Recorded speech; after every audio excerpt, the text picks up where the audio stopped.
The bustling interior of the upscale department store buzzed with holiday cheer. Gleaming decorations hung from every corner, and soft, festive music played in the background. Shoppers hurried past each other, bags in hand, their faces a mix of excitement and exhaustion. Amid this holiday rush, a woman stood patiently at the register of a high-end boutique, her serene demeanor contrasting with the frantic energy around her. She was striking in her elegance, dressed in a tailored black coat with a scarf draped loosely around her neck.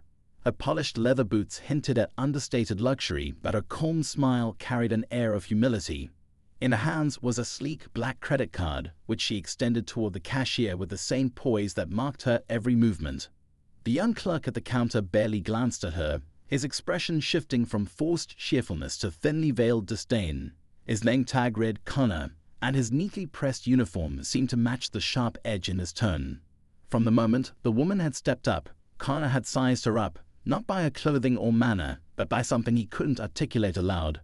It was the subtle way his lip curled as his eyes flicked over her deep brown skin, his internal narrative already painting a picture that had nothing to do with reality.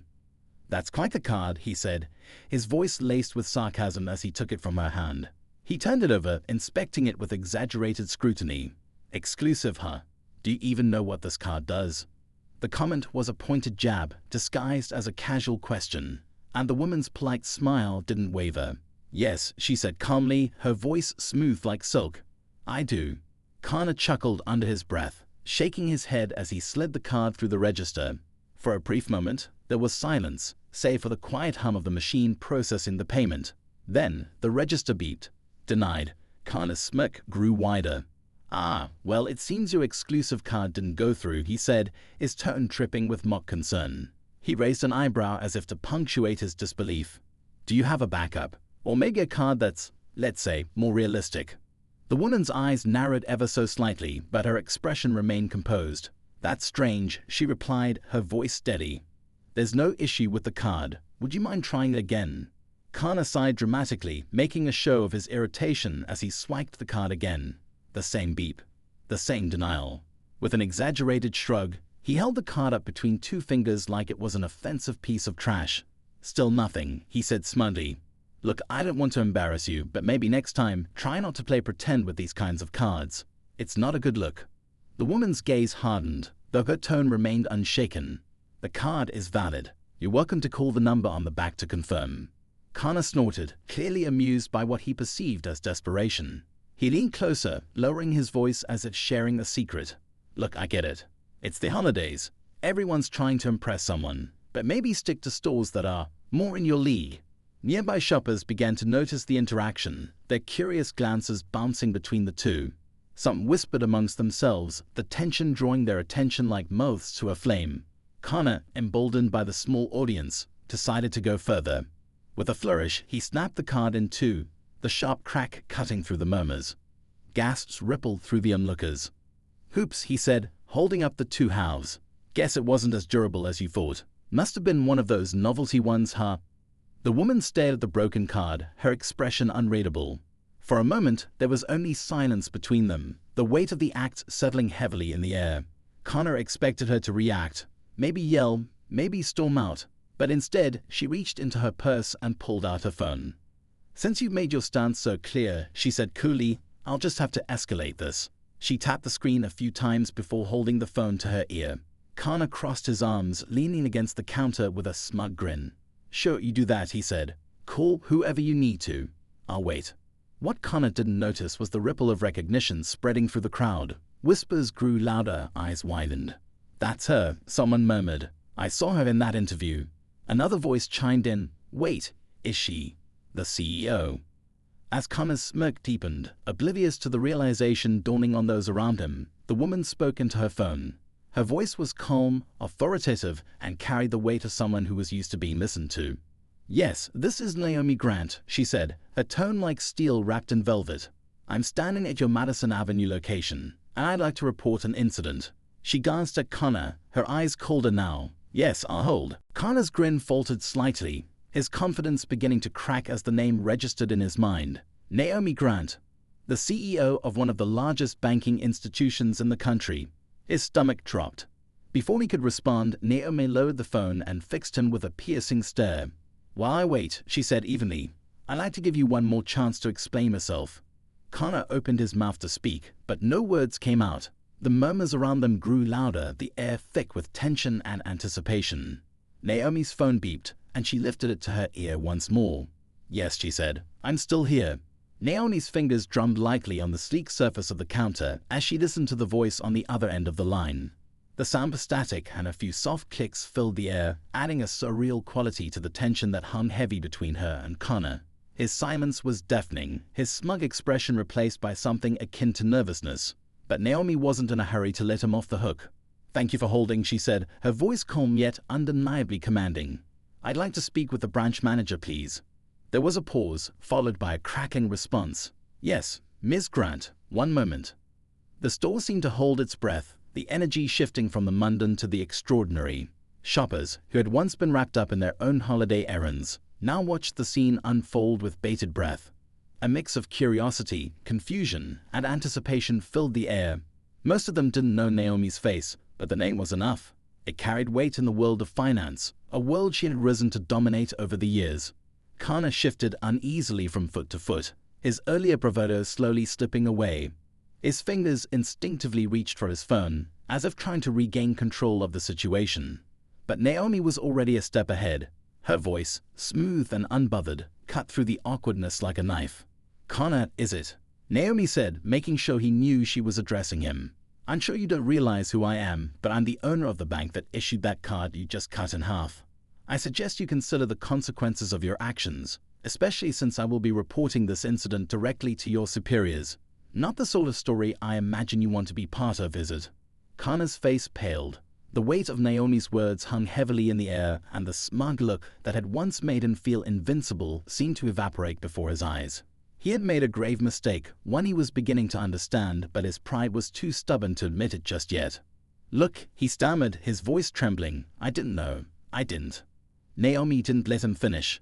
Instead, she held up her hand, signaling for him to stop talking. She was done with his excuses. "I don't care about your excuses, Connor. I care about how you treat people. And frankly, this isn't the first time I've heard complaints about your behavior. This seems to be a pattern, doesn't it?" His eyes flicked nervously to the customers around him. Some were still whispering, others watching with rapt attention.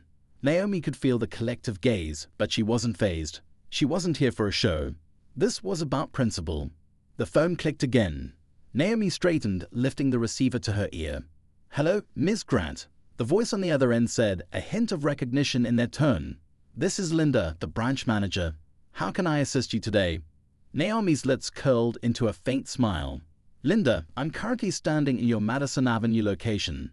Your employee Connor here just made a very serious mistake. I'd like to speak with you about it. I trust you'll take this seriously." Linda hesitated, the uncertainty palpable even over the phone. Naomi could hear the rustling of papers, the faint tapping of keys as Linda probably glanced through the files. "I'm listening, Miss Grant.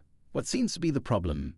Connor decided to make some rather unfortunate assumptions about my credit card, Naomi said, her voice cool but firm. "He mocked it, belittled me, and then proceeded to cut it in half, claiming it was a fake. And when I asked him to confirm the validity of the card, he instead opted to humiliate me in front of other customers. How do you intend to handle this?" There was a long silence on the other end of the line, followed by a soft sigh. "I see. I will have to address this with Connor immediately, Miss Grant. Please stay where you are. I will be there shortly." Naomi nodded, her gaze never leaving Connor, who was now visibly sweating. His posture had collapsed under the pressure, and his eyes darted around the room, searching for any escape or comfort. The once confident young man now looked like a child caught doing something he couldn't undo. The seconds dragged on like minutes as Naomi waited for Linda to arrive. She could tell that Connor was still in denial, still trying to convince himself that he hadn't done anything wrong. His lips moved, but no sound escaped. He was stuck in his own head, and Naomi wasn't about to offer him an out. The door to the boutique swung open with a soft chime, and Naomi turned slightly to see Linda walk in. The woman was in her mid-40s, tall, and dressed in a professional grey suit. She had a no-nonsense air about her, a sharp contrast to the flustered Connor. Linda's gaze swept over the scene before settling on Naomi. "Miss Grant, I'm so sorry about this incident," Linda began, her voice carrying a mixture of concern and professionalism. "I understand the situation completely, and I will make sure this is handled." Naomi raised an eyebrow, unimpressed by the apology. I appreciate the apology, but this is not about a simple handling. I want accountability. If this is how your employees treat customers, especially ones they perceive as inferior, then this needs to be addressed at the highest level. Linda's face faltered. She nodded slowly, her expression betraying a mix of embarrassment and realization. She glanced at Connor, her disappointment clear. "Connor," Linda said, her tone firm, "I need to speak with you, now." Connor hesitated, but only for a moment before nodding weakly and stepping back from the counter. Naomi's eyes followed him as he walked toward the back of the store, where Linda led him to a small office. Naomi could see the shift in the air. The once confident, arrogant young man now shrunk into someone who was perhaps realizing the true magnitude of his actions. Naomi wasn't done yet, though. She wasn't sure what exactly would unfold from here. But she knew one thing for sure: this wasn't the end. Her mind wandered for a moment, thinking about the countless times she had been underestimated in her life. From her childhood in a working-class neighborhood to the hard climb she had made in the world of finance, Naomi had always been told that she didn't belong, that she couldn't achieve what others with more privilege had. But she never let those opinions sway her, not even for a second. The world wasn't ready for what Naomi Grant was about to do, and Connor was about to learn the very hard way that assuming someone's worth based on appearance was a dangerous game. A few moments later, Linda returned alone, her face a mixture of regret and resolve. "Miss Grant, I've taken care of the situation," she said, her voice lower now, softer. "Connor has been let go." Naomi didn't respond immediately. She merely looked at Linda, as though weighing her sincerity. Finally, she spoke. "Good, but remember, this is about more than one person. This is about a systemic issue. I won't forget this." Linda nodded, her eyes not meeting Naomi's as she left the counter. Naomi, however, stood tall, her presence commanding the space. It wasn't just about one employee, it was about changing the narrative. And Naomi Grant was just getting started. As Naomi stood at the counter, her eyes still fixed on the door where Linda had disappeared with Connor, a wave of tension seemed to ripple through the store. The incident had shifted from something minor to something far more serious. Naomi knew this wasn't just about a disrespectful clerk. No, this was a reflection of something much deeper, an issue that had been simmering under the surface for far too long. The murmurs of the few remaining customers in the store barely reached her ears as she reflected on the larger picture. Connor's mistake wasn't an isolated one. It was a symptom of a systemic problem she'd encountered before: prejudice, assumptions, and biases that had no place in today's world. It was hard to believe that, even in 2024, these types of incidents still happened. People still believed that money and power were indicators of worth, that appearances could tell you all you needed to know about a person. But Naomi had been living proof that such assumptions were not only wrong but dangerous. Her thoughts were interrupted by a tap on her shoulder.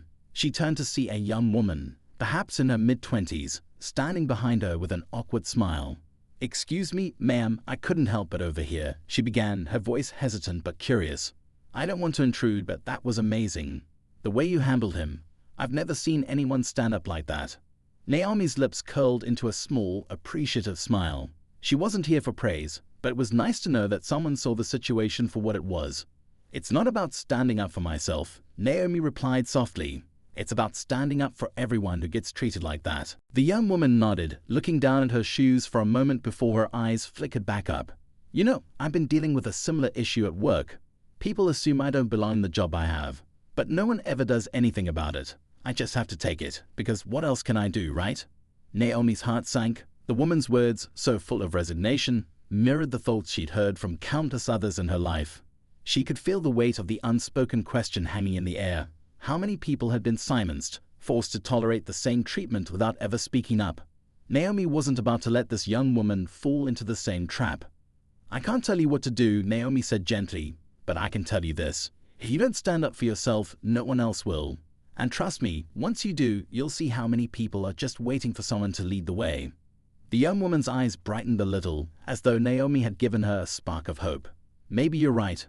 Thank you, really. I'll think about it." As the young woman left, Naomi couldn't help but feel a mix of pride and frustration. She had made an impact, but it wasn't enough. One conversation, one act of standing up to injustice. It wasn't going to change the world, not by itself, but it was a start. Naomi knew she had a larger role to play. A sudden ringing broke her from her thoughts. Naomi glanced down at her phone. A notification popped up, a news alert from one of her business contacts. Naomi unlocked the screen, scanning the message with growing unease. Breaking news. Prominent business owner Naomi Grant involved in controversial incident at Madison Avenue Bank. Details emerge of disrespectful treatment at local branch. Her heart skipped a beat. Her name, her face. On the news, Naomi took a deep breath, steadying herself before tapping to read more. The article wasn't a full story yet, just a brief headline and some raw, unfiltered reactions. But the message was clear. The incident at the bank was going viral. The news was spinning it in all kinds of directions. Some outlets called it an example of customer service gone wrong, while others were already labeling her as entitled for making a fuss. But one thing was certain, her name was out there, and the narrative had begun to take shape without her involvement. A small knot tightened in Naomi's stomach. She had prepared herself for backlash. After all, being a woman of color in a position of power came with its share of challenges. People didn't always react kindly to someone who didn't fit the mold of their expectations. But she hadn't expected it to happen so quickly, so publicly. The media wasn't waiting for her side of the story. They were already making judgments, and worse, they were spinning a narrative she didn't even recognize. As Naomi stood there, the tension in the room deepened. The customers who had witnessed the exchange were now whispering among themselves, their eyes occasionally flicking toward her. Some seemed supportive, others uncomfortable, unsure of how to react. Naomi had seen that look before, the unspoken judgment of someone who didn't fully understand the depth of what had just happened. She wasn't afraid of the attention. She had dealt with public scrutiny before, had been the target of whispers and side glances as she climbed the ranks in the business world. But this time felt different. This time, the stakes were higher.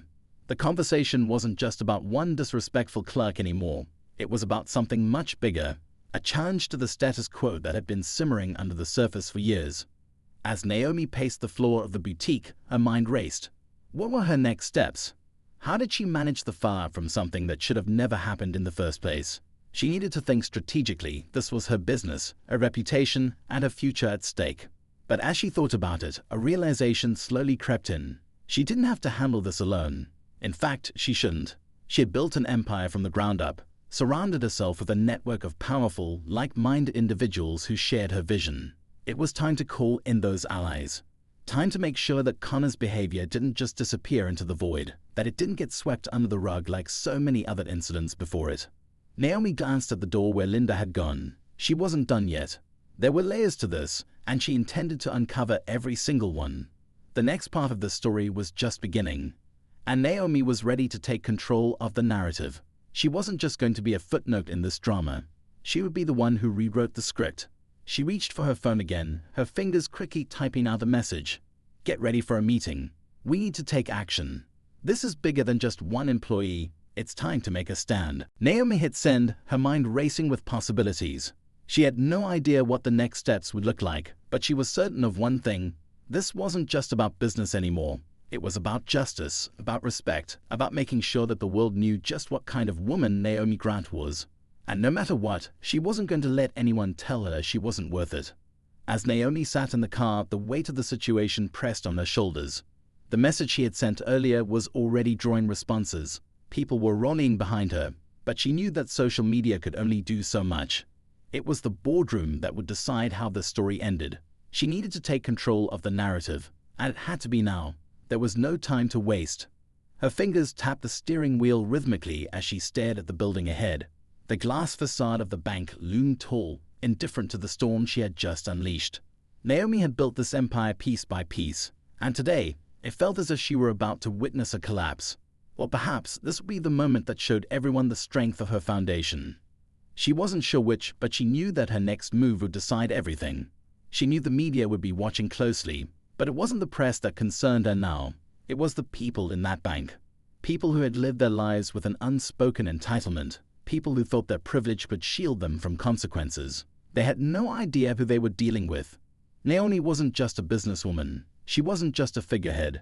She was a force that had risen from the ground up, clawing her way through the same systems that kept others down. The clerk at the bank had underestimated her, thinking her wealth and power were a result of nothing more than luck, something easily dismissible. But it was about so much more than that. Her success had been forged through years of hard work, sacrifice, and relentless determination. She wasn't going to let anyone take that away from her. As she entered the building, the atmosphere was thick with tension. The usual hum of office life was muted, and several heads turned as she walked through the lobby. Naomi's heels clicked sharply against the marble floor, her presence commanding attention without a single word. She wasn't just a guest here anymore. She was a part of this world, and they needed to understand that. Her assistant, Monica, appeared at her side, a flurry of paperwork in hand. "Everything's ready for your meeting," Monica said, her voice low but urgent. "The board is already assembling in the conference room." And Monica hesitated, glancing around the room as if to make sure no one was listening. "The press is starting to gather outside. They're waiting for a statement."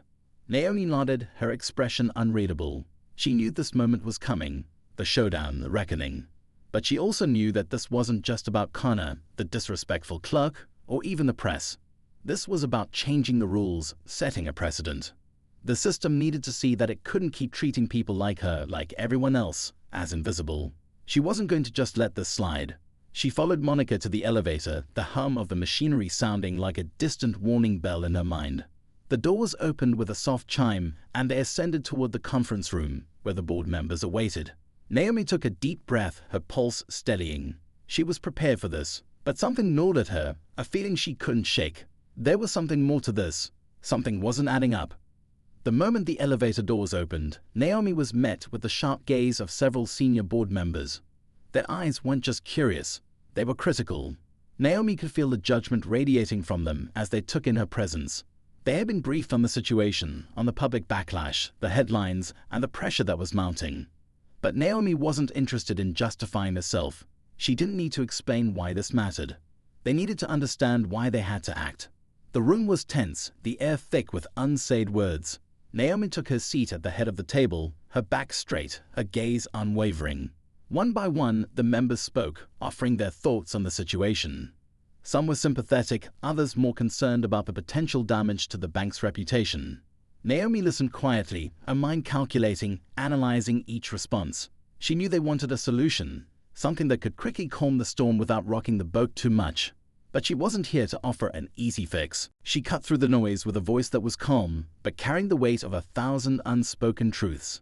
This isn't just about one employee, one incident.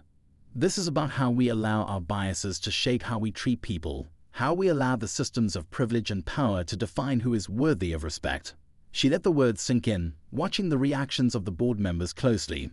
This is about whether we want to be part of the problem or part of the solution. The silence that followed was thick and heavy. Some members shifted uncomfortably in their seats.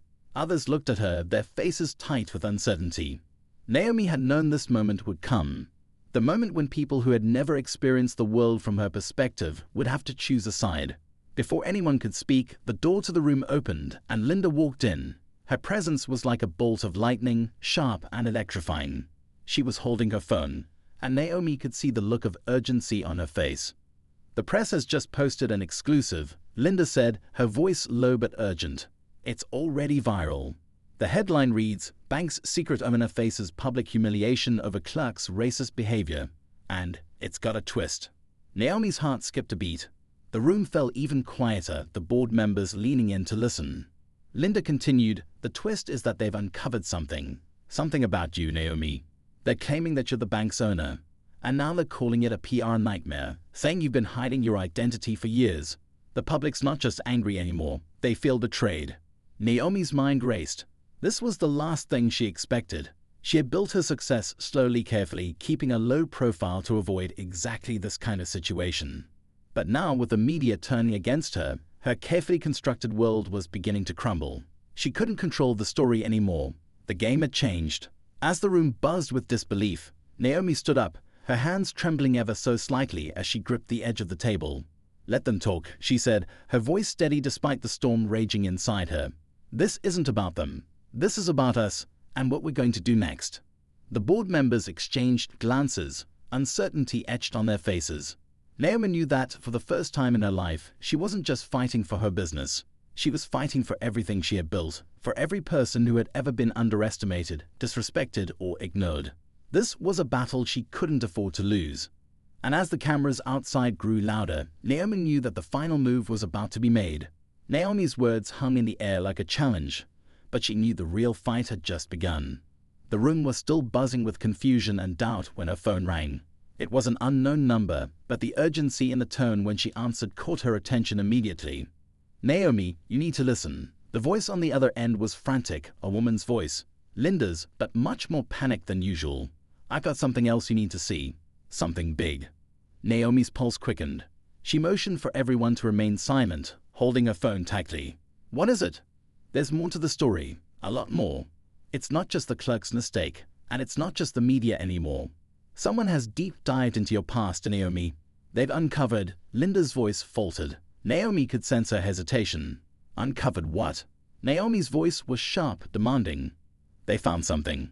Something that could ruin everything. You're not just a successful businesswoman. You were once involved in something else. Something illegal." Naomi's blood ran cold. She could hear the words echoing in her mind, each syllable striking her like a cold, cruel blow. She had worked so hard to distance herself from the past. There were chapters of her life that she had buried, choices she had made under desperation that no one could ever find out about, not even the people closest to her. She buried that part of herself deeper than she could ever express. Yet now somehow it was being unearthed. The walls she had built were crumbling. Where did they find this? Naomi's voice cracked slightly, betraying her calm facade. "There's an old file, Naomi. One that was hidden in the system for years. A bank transaction. One you made when you were in your 20s. There's no explanation for it. It's connected to something dangerous." Naomi's mind raced, but she didn't have the time to process it all. She turned back to the board members, who were watching her closely, waiting for her to explain. Her fingers tightened around the phone, feeling the weight of her secrets pressing on her chest. "I need to go now," she said abruptly, cutting the call short. Without waiting for a response, she stood, her chair scraping loudly against the floor. The board members looked at each other, confusion and concern swirling in the room. But Naomi didn't care. She wasn't there for them. She needed to get ahead of whatever was coming. Whatever they had uncovered, she couldn't let it define her. She couldn't let the past destroy everything she had built. Not now, not after all the years of sacrifice. Her mind whirled as she made her way out of the conference room. Her steps were quick, purposeful, though part of her wanted to collapse. The pressure, the weight of what she might be facing, it was almost unbearable. She hadn't been prepared for this. No one had warned her. Linda was waiting for her in the hallway, her expression grim. "They're calling it the hidden legacy of Naomi Collins. The news is already spreading. They're already speculating what it means. Who's behind it? Why was the transaction hidden for so long?" Linda paused, her face pale. "They'll come for you, Naomi. They won't stop until they have everything." Naomi could feel her stomach tightening. Her head was spinning with questions she didn't have answers to. "I need that file, now." Linda hesitated but nodded, pulling out her phone. "I've got a contact who can get it." "But Naomi, I don't think you understand. Whoever's digging into your past, they're not just trying to destroy your reputation. They're after something bigger. This goes beyond just one woman's story. This is about something much more dangerous, and you might not be able to stop it this time." Naomi clenched her fists. She couldn't let herself show fear. Not now, not when everything was on the line. "I come too far to let anyone tear it all down. Get that file, Linda, and make it fast." She walked briskly to her car, each step heavier than the last. She didn't know who was behind this or why they were coming after her, but she knew one thing for sure. Someone wanted to bring her down. The question was why? What did they want from her? What had they found? As she sat in the car, waiting for Linda to make contact with her source, Naomi tried to push the thoughts from her mind. She had to stay focused. The board, the media, the public, they were all watching. She couldn't afford to let them see the cracks in her armor, but the weight of the unknown was suffocating.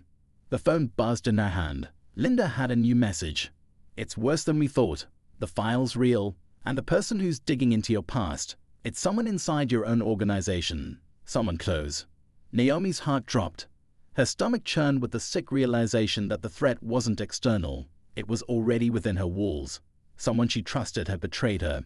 Someone had known exactly how to push her to the edge, and now they were watching everything fall apart.